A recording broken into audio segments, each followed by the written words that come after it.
Hi everyone, welcome back to our channel.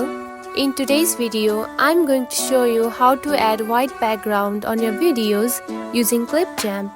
It is a very simple and easy process, so let's get started. First of all, find the Clipchamp app on your home screen. Now open it.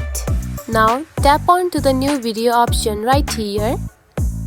Now from here, you need to choose the background to your video. You can either add it from your gallery or you can add it from the stocks. Now choose the white background to your video like this. After that, tap onto the overlay button which is right here. Then again tap onto the add overlay button.